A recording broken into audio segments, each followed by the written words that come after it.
Almere and Cape Town. Two cities worlds away but connected through the looming threat of climate chaos. Two cities wherein communities are rebelling against the capitalist notions of growth, accumulation, and profit-seeking to shape an urban space that caters to people and the planet. These projects are an urban rebellion of sorts. Insurgent designs and practices that buck the trend of the inhuman urbanity that we trudge through every day.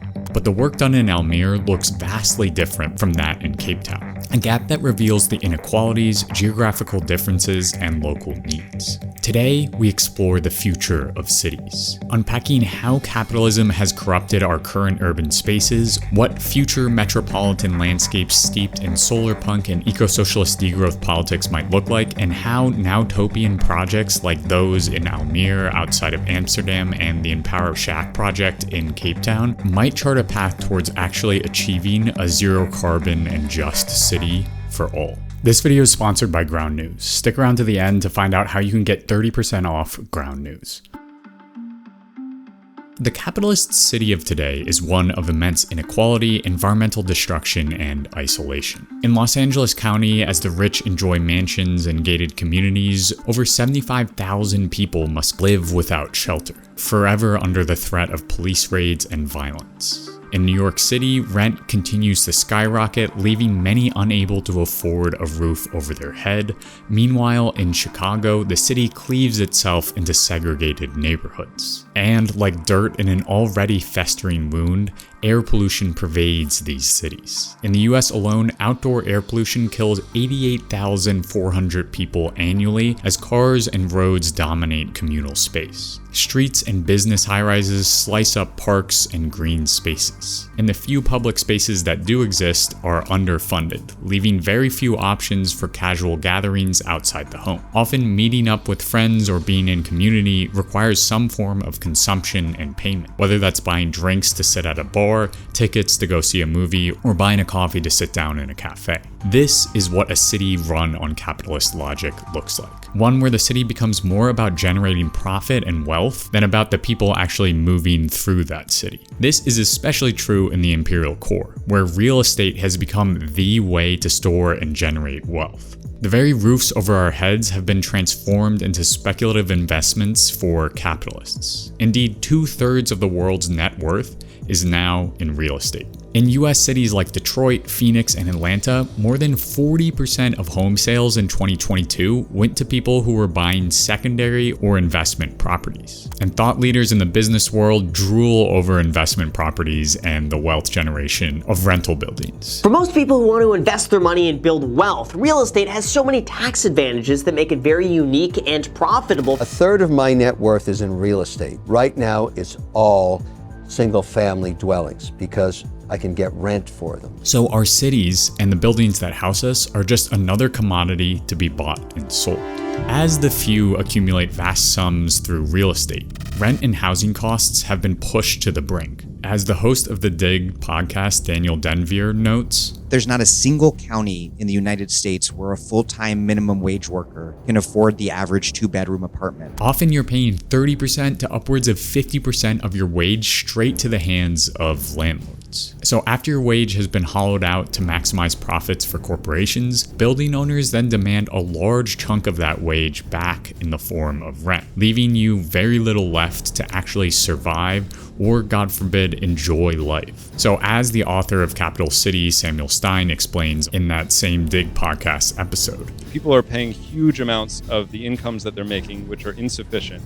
The landlords, you can think of it as a pretty direct transfer of capital from employers to building. Essentially, we spend most of our lives working just to hand that money over to people who own our living spaces. And if the rent doesn't get you, the streets will. City design has long been centered around cars, making many neighborhoods hostile to pedestrians, as I talked about in this video. The urban sprawl and endless traffic of cities like Los Angeles or Dallas reveal just how car-centric life in the capitalist hub of the world has become. This means that to get to that office or factory job, you have to go deep into debt to buy a car, forcing you into a vulnerable dependence on your job and wages just to live. Meanwhile, the web of highways carve up cities with racist designs. One of America's largest public works project, the Interstate Highway System, has a long history of racism when it comes to road placements in urban spaces. City after city, planners designed highway systems to cater to white comfort while hollowing out poor communities and communities of color by literally cutting through neighborhoods. Like in the case of St. Paul, Minnesota, where in 1968, the construction of Interstate 94 displaced 1/7 of the city's black residents. Cities in the imperial core, then, have been built to facilitate profit and the accumulation of capital.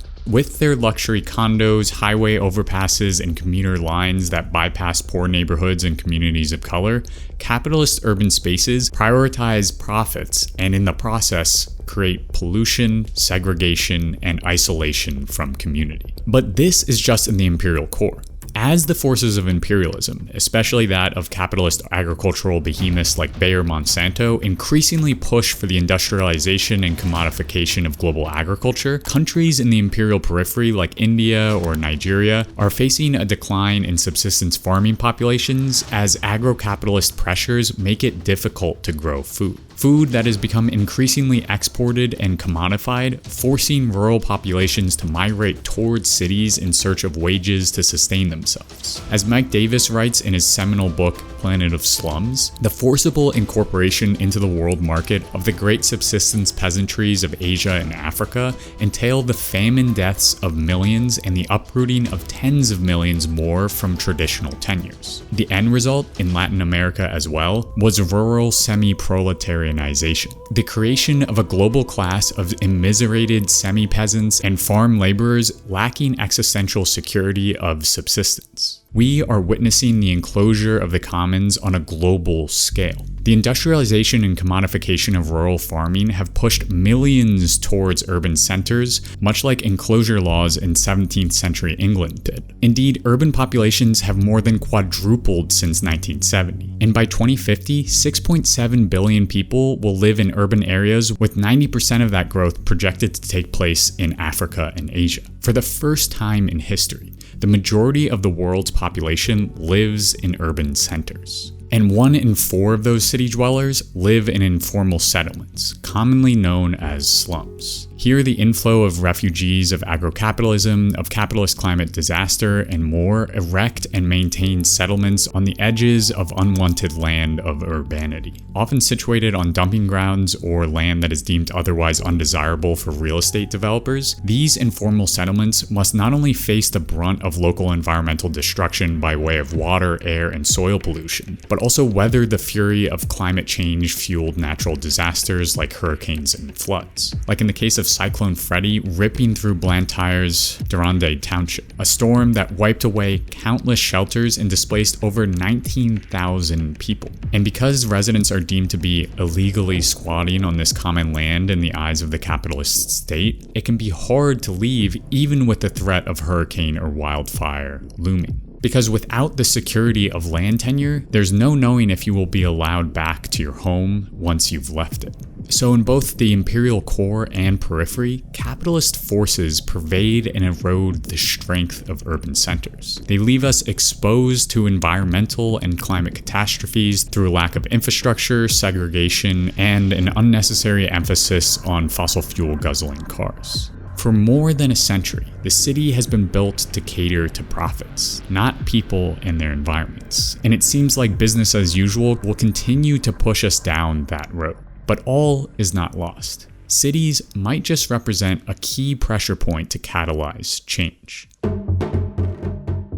More people than ever are living in cities. Over half the world's populations call some form of urbanity their home. This means that if you change the landscape of just one city, its infrastructure, networks, and design, you are impacting the lives of millions. Policies that shift roads to bike lanes in major city thoroughfares, like in Paris, impact thousands more people than shifting parking regulations in some far-off suburbia or rural enclave. In short, a little can go a long way in a city. This is crucial because, according to the UN Habitat Report, cities consume 78% of the world's energy and 60% of global greenhouse gases. The fight over how cities are designed is quite simply a fight for a better world for all people on the planet. But as we have just seen, urban centers are hubs of capitalist development.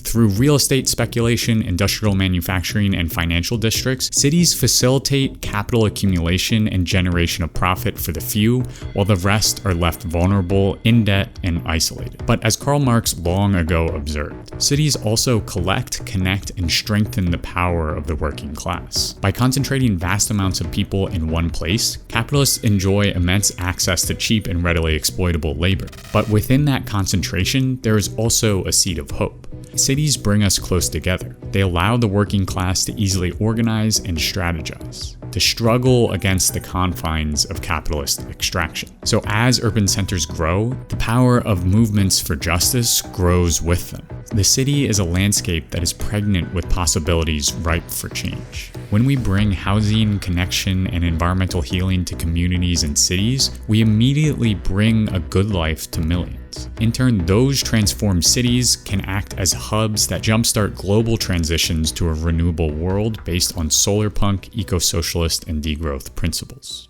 The visions of Solarpunk paint a luscious optimism, ones of thriving cities interconnected with their surrounding landscapes. Here, Luc Choutin envisions dense apartment complexes full of natural light that interweave with the verdant landscaping and public transit below. Or here at Munchan, sees a city built around pedestrians and greenery rather than cars and industry. Or even here in the streets of Wakanda, where public transit gives way to a bustling market of people and community. These are just a few quick glimpses of what urban centers could be. But what are the actual blueprints for these cities? What are its politics, and how might these cities function?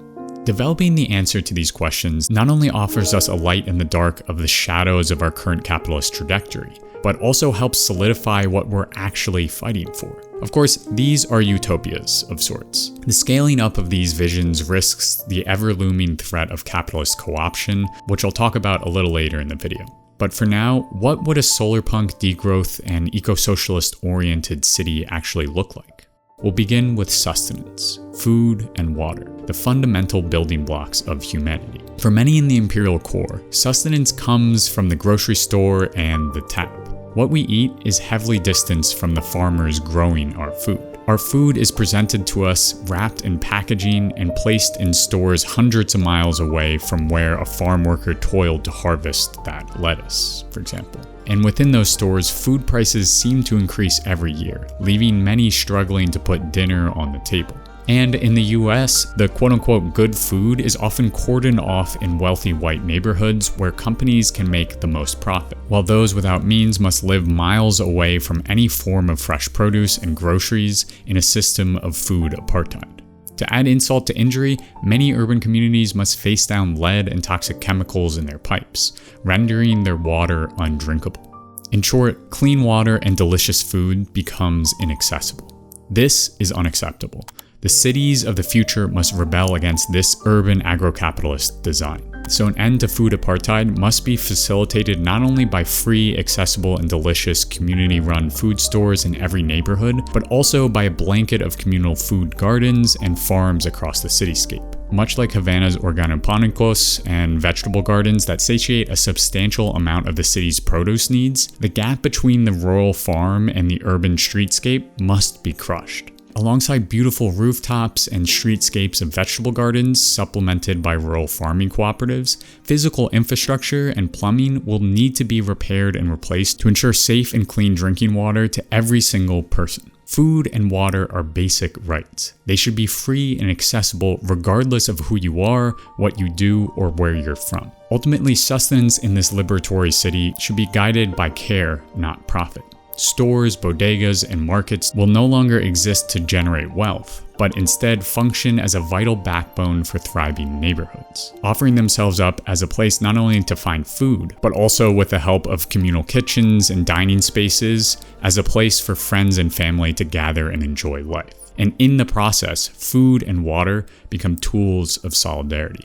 And food and water are intimately intertwined with how people and goods move around the cities. If the food we eat is still transported via fossil fuels and highways, we'll fail at creating a just urban landscape for all. Future cities need to degrow gas-guzzling individual transportation methods like cars and instead invest heavily in public transit. Trams, buses, and the occasional electric taxi, which will all be free and highly accessible, will pepper the urban landscape, bringing people to where they need to go quickly, on time, and in a joyful manner. Because rapid and efficient public transit is just step one. The crucial part is making that ride enjoyable, making the subway, the tram, or the electric bus a space where community connection is possible. The bus becomes a cafe of sorts, where you feel comfortable, cared for, and entertained. Whether that means attendance on every bus or streetcar, trained in mediation, de-escalation, and therapeutic methods, or library shelves and reading nooks for quiet contemplation, or galleries of local artists, public transit should ultimately be about people, not just getting bodies to their jobs as fast as possible. And a future city will mean a city without cars. This inevitably means parking lots, streets, and highway interchanges become relics of the past. Much like the High Line project in New York City, overpasses could be turned into public parks, while streets can be retrofitted into community gardens, pedestrian walkways, and copious amounts of bike infrastructure. Taking your bike out to go see your friends will no longer be a matter of life or death, but instead an experience of joy as you speed past farmers, trees, and beautiful art peppered throughout the city. Within this dense web of greenery, farms, and transit lie the buildings. In Solarpunk and eco-socialist cities, community living complexes will be the norm. Shelter is one of the most crucial parts of an urban space. Its design decides how and where we live. Local context is crucial to housing design, but there are some broad strokes that every building should have. Every new building should be completely electric and as passive as possible, employing ambient air and thick insulated windows to heat and cool houses, as well as supplementing that passive design with solar panels or even small wind turbines on the roof. Some buildings might shelter co-housing communities with individualized apartments designed for personal aesthetics, communal cooking and recreation spaces to bring people together at the end of the night, as well as care facilities located in the building like doctor's offices and daycares. Other buildings might house just 2 or 3 units for bigger chosen families. But crucially, all of these structures are owned by the neighborhood or the community, not landlords. Ideally, this would allow for much more autonomy for interior and exterior design, making the home a place that's not just comfortable, but also enjoyable to live in. Because an eco-socialist and solarpunk city demands not just housing for everyone, but good housing for everyone. And outside the house, the future city needs to foster true freedom, liberation. This could look like so many different things, like a complete abolition of policing and instead investing in community care and mediation. It could look like the development of green spaces and communal activities on every city block, with some parks acting as sponges for inevitable flood events and heat waves supercharged by climate change. Free museums full of art, tool sheds, free libraries of both books and unwanted goods. There would be community cinema on apartment blocks, and play areas filled with trees and activities both for children and adults. And of course, all of this built environment will go unused if we are stuck working every day, all day. So a reduction in work time is crucial. Production must move from creating goods for exchange to focusing on producing materials for use. And in that process, we can spend a lot less time toiling away at the desk or the assembly line and more time enjoying life. But this requires planning and political transformation, which is why cities will need some sort of planning apparatus. Whether that's a form of federalism envisioned by the authors of Half-Earth Socialism, direct democracy, or community and worker councils deciding what goods should be produced. Ultimately, cities should exist to connect us deeper to ourselves, our community, and our natural surroundings. There is no one solution to build that city. As solarpunk artists have shown, every city will look vastly different as cultures and local environments synthesize to build something new and beautiful. But at the end of the day, these are just visions. To move these imaginaries into the real space, we need to struggle against the forces working to keep our current capitalist urban spaces unchanged.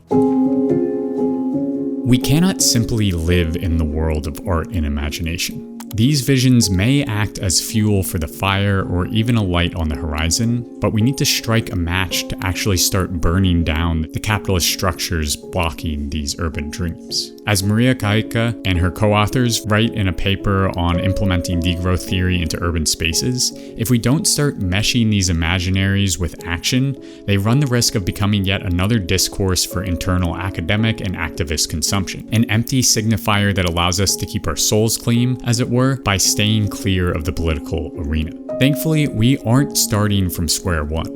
There's been a long history of struggle within urban centers because, as I noted earlier, cities bring people together. They connect the oppressed and strengthen their power. Building local neighborhood and community power is perhaps the easiest place to start placing pressure on capitalism. As scholars Samuel Alexander and Brendan Gleeson write, it is at the household and community levels where people arguably have the most freedom to influence their urban existence in a post-growth direction. And there are countless movements and struggles already in motion to change the way we interact with and live within our cities. Here, let us return to the two cities of Cape Town and Almere. Almere represents a nowtopia that tries to wrestle free of some of the capitalist constraints placed on imperial core cities. Embracing solarpunk-esque aesthetics, this city on the outskirts of Amsterdam is peppered with housing and green infrastructure that caters to people and connects them with the natural world. Like this housing block, which employs a strategy of affordable self-built structures. Families and individuals can purchase a plot for low cost, and then, according to The Guardian, the buyer is free to customize their home for a wide variety of different ready-made homes, many designed by in-house architects, essentially allowing for personal and community flair and accessibility needs to shine through in the built environment. Across the world in Cape Town, the Empower Shack project is attempting something similar, but for a different context. It's a radical project that struggles against the capitalist desire to cleanse slums through relocation, divestment, and neglect. Instead of displacing thousands of residents in the informal community of Khayelitsha, the architecture firm Urban Think Tank, together with the South African nonprofit Ikhala Yalami, are retrofitting and rebuilding existing housing. The approach to this project is crucial. The Empower Shack project buildings, as Ashley Dawson writes in Environmentalism from Below, are designed to be built in just one day.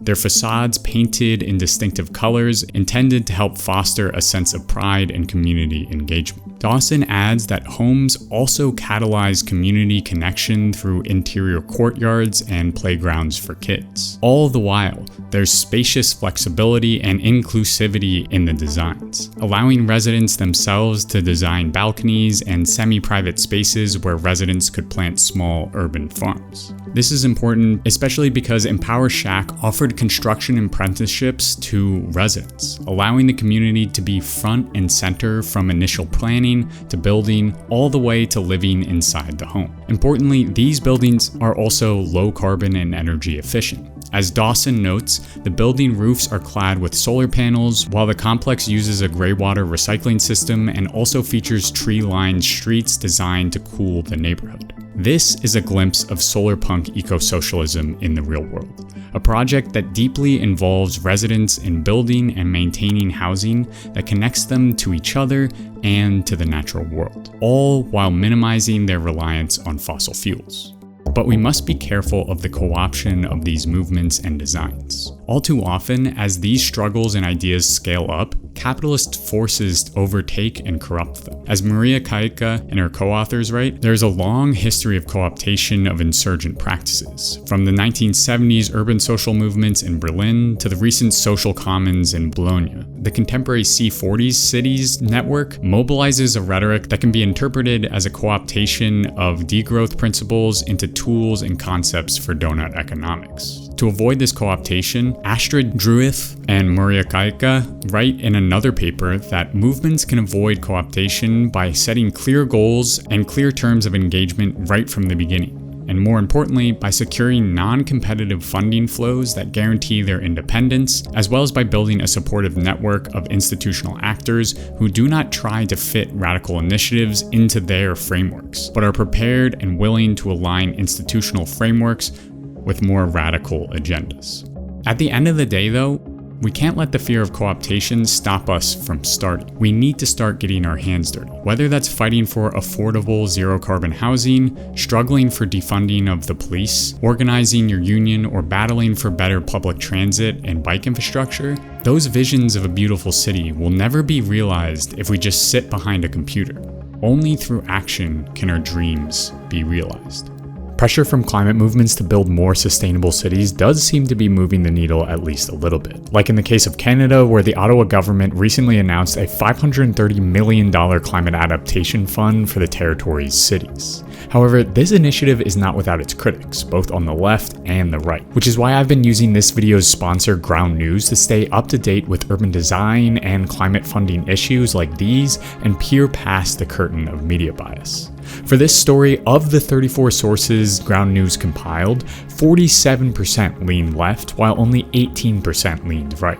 And if you compare the headlines, you'll notice that many of the headlines are quite similar. Most state that the money will help cities adapt to climate change. However, with Ground News' bias comparison, we can see how the contents of these articles differ. For example, left-leaning outlets note the substantial gap from requested funds, while right-leaning outlets note that these funds are barely sufficient for current needs. I've been using Ground News for a long time and appreciate how clear and simple it makes current events. Ground News is a website and app that collects over 50,000 media sources into one place and lets you compare how headlines are being covered across the political spectrum. Every story comes with a quick visual breakdown of the political bias, factuality, and ownership of the sources reporting, all backed by ratings from 3 independent news monitoring organizations. The layout of Ground News allows you to quickly compare headlines and articles to see what information is emphasized or left out. I especially love the blind spot feed, which highlights stories that are disproportionately covered by one side of the political spectrum. Especially when it comes to news about climate change, I think it's really important to see what articles both sides of the political spectrum are missing. And that's why I use Ground News literally every day. You can go to ground.news/OCC to get 40% off their Vantage subscription, which includes a feature called My News Bias. It's basically a dashboard that visualizes your news diet over time. It shows your top news sources, whether you engage with different perspectives, what topics you're interested in, and a lot more. So go to ground.news/OCC or click the link in the description to support an independent news platform working to make the media landscape more transparent.